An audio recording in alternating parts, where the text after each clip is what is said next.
और दोस्तों कैसे हैं आप सभी लोग, उम्मीद करता हूं ठीक होंगे। पिछले साल नवंबर में 26 नवंबर 2023 को दिल्ली की सड़कों पे 12 खंबा से जंतर मंतर तक लगभग क्यू कम्युनिटी ने, जो एलजीटीवी वाले हैं, इन्होंने अपनी क्वीर प्राइड परेड निकाली थी। इस परेड में लगभग क्यू वालों ने हाथों में प्ले कार्ड्स ले रखे थे जिन पे इनके स्लोगन्स लिखे हुए थे जिनका ये सपोर्ट करते हैं। जैसे एक स्लोगन था नो प्राइड इन जेनोसाइड, एक था क्वीर्स अगेंस्ट जेनोसाइड। अब आप सोचेंगे कि यार इनका कौन जेनोसाइड कर रहा है भारत में, तो ये जिस जेनोसाइड की बात कर रहे हैं, जिस जेनोसाइड को अपोज कर रहे हैं, वो भारत में इनके हिसाब से अब्दुल का हो रहा है और देश के बाहर इजराइल कर रहा है पैलेस्टाइन का। एक प्ले कार्ड और था जिस पे लिखा था फेगट्स फॉर पैलेस्टाइन।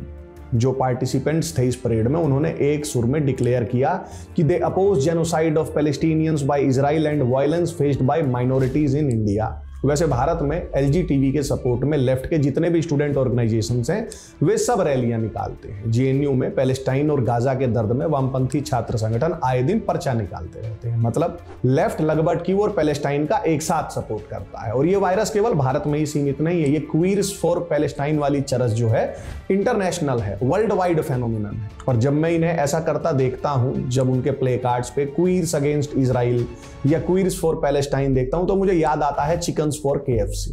जी, मेरे अपने एक दोस्त से बात हो रही थी इस मुद्दे पे, तो हम दोनों इस कंक्लूजन पे पहुंचे कि क्वीर्स फॉर पैलेस्टाइन को सरल शब्दों में ऐसे भी कह सकते हैं कि मरवाने वाले अब मरने चले। मैं ऐसा क्यों कह रहा हूं, तो जी जिस गाजा और पैलेस्टाइन के लिए लगभग क्यू वाले फील ले रहे हैं, वहां living as a queer person is punishable by torture and death by Hamas, rulers of Gaza. दूसरा, there is no transgender population in Gaza because any trans person who lives openly is hunted down by Hamas.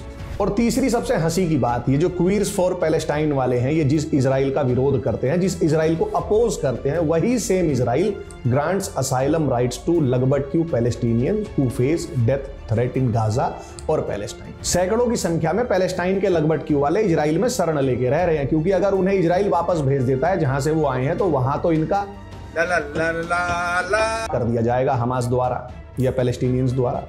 अब आप सोच रहे होंगे कि मैं आज अचानक क्यों आपको ये पैलेस्टाइन, क्वीर्स और लगभग क्यू के बारे में बता रहा हूं। तो जी, हमास ने जो इजराइल पे 7 अक्टूबर को हमला किया था, जिसमें बहुत सारे ज्यूज मारे गए थे और कई सारे ज्यूज जो थे उनको हॉस्टेज बना के हमास वाले ले गए थे, तो इजराइल वाले अब जवाबी कार्रवाई कर रहे हैं। न्यूटन का तीसरा law, every action has equal and opposite reaction, apply कर रहे हैं। इसी सब में इजराइल वालों को हमास के कुछ डॉक्यूमेंट्स बरामद हुए हैं। उन डॉक्यूमेंट्स में से ये जानकारी मिली है कि हमास का एक सीनियर कमांडर था, नाम था महमूद इस्तवी।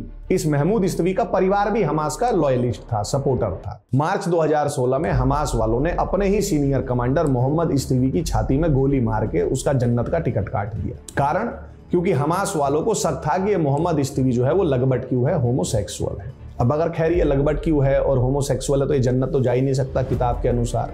अब आप खुद सोचो, जो हमास वाले अपने सीनियर कमांडर को नहीं छोड़ रहे, उसकी माह लाइफ, माह चॉइस, माह बॉडी का सम्मान नहीं कर रहे, वो ये जो लगभग क्यू वाले हैं, क्वीर्स फॉर पैलेस्टाइन वालों का क्या हाल करेंगे अगर ये इनके हत्थे चढ़ गए कभी। आप सोचेंगे हमास वाले, ये गाजा वाले, ये पैलेस्टीन वाले ऐसा क्यों करते हैं। तो जी साहब, रिलीजन के बुर्के में घूम रहे माफिया गैंग के मैनुअल के हिसाब से होमोसेक्सुअलिटी हराम है, नॉट अलाउड है। पर ये लगभग क्यू वाले हिंदुत्व करेंगे, डाउन डाउन ब्राह्मणिज्म करेंगे, क्योंकि इन्हें पता है और बहुत अच्छे से पता है कि कोई हिंदुत्व वाला, कोई ब्राह्मणिज्म वाला इनकी छाती में 3 छेद नहीं करेगा। खैर, आप सबको ये समझ आया कि नहीं, क्वीर्स फॉर पैलेस्टाइन मतलब चिकन्स फॉर केएफसी क्यों है। जिस कंक्लूजन पे मैं और मेरा दोस्त पहुंचे थे कि भाई क्वीर्स फॉर पैलेस्टाइन मतलब होता है मरवाने वाले अब मरने चले। इससे आप कितना सहमत है, कमेंट करके बताइएगा जरूर।